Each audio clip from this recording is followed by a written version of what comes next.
Hello, and welcome to Unmasters of Magic. Today we are going to be playing a format of our own design.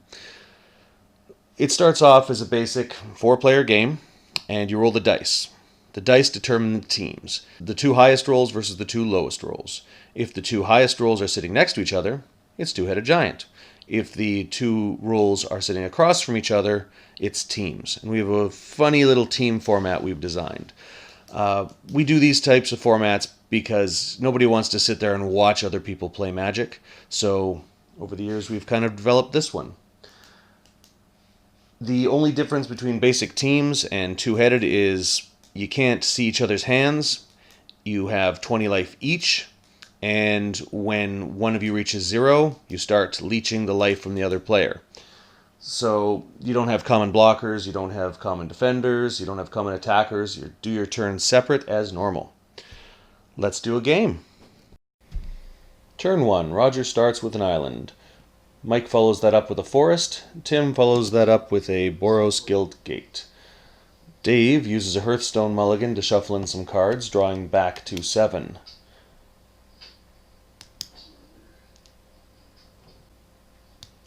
Plays a mountain. Taps it to play a Soul Ring. Turn 2. Roger plays another island. Mike plays an island, tapping for a Stormcrasher Mimic. Great start for this deck. Tim plays a Plains. Dave plays a mountain, tapping 4 for a Bloodfire Kavu. Roger plays a forest, tapping to play a Hasbad Druid. Mikey plays a forest, casts a Fate of the Overbeing, attacks Roger for 7. Tim plays a mountain, casting a Doomsayer. I would say based on the 7/7 flying trample versus a Doomsayer, Doomsayer is an appropriate response. Dave plays a Plains. Dave attacks Roger for 2. Roger wisely chooses not to block. Dave casts a Squeeze Embrace on the Stormcrasher Mimic, because a 7 damage trample is not good enough. Now it needs to be a 9/9 that can't die. Roger thinks really hard and does some mathematics in his head, which is why he needs his fingers. Taps 3 mana for an Umara Raptor. Then uses the second ally to tap to cast an Ondu Cleric. Dave responds with a Magma Jet on the Raptor to prevent it from getting bigger. Roger gains 2 life. Mike casts another Fate of the Overbeing on his guy, making it, for the end of turn, an 11/9, and attacks Roger for 11.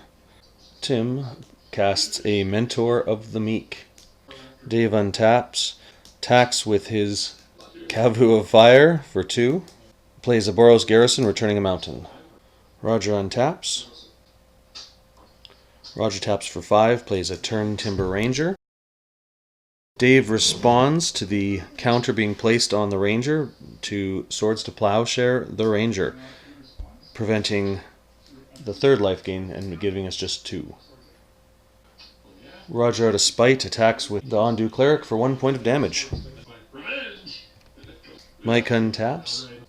At regular speed, he plays a Winged Codal. The Mimic triggers again, becoming an 11/11 trample. Tim responds by tapping the Doomsayer for a 1/1 human. Mike then attacks Roger for an 11.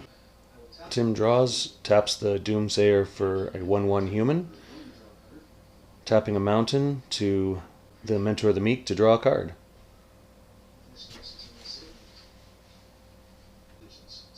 He then discards an Assembled Legion. Somebody is missing a few too many land drops.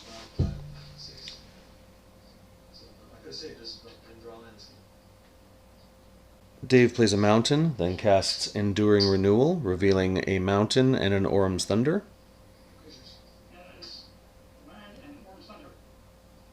He then attacks Roger with a 2/2 Bloodfire Kavu. When Roger decides to block with a 2/2, he sacrifices it, doing 2 damage to all creatures. Because of the Enduring Renewal, it returns to his hand. Roger untaps, plays a forest, plays a Vast Wood Animist. Mike plays a forest, casts Urban Evolution, triggering the Mimic again. plays a forest. He then attacks Tim for 11, leaving the team at 3. Tim untaps, plays a mountain, and casts Perforos, god of not going to be able to block. Dave recasts his Bloodfire Kavu. Roger untaps. He says go. Mike untaps. Casts a very powerful but overkilled Prophet of Krufix, then attacks for 11, leaving the team at -8. Except, in response, Dave casts a Captain's Maneuvers and redirects 2 of the damage to Roger. It doesn't actually change anything except for who takes what damage, but it was fun. See you guys next week on Unmasters of Magic.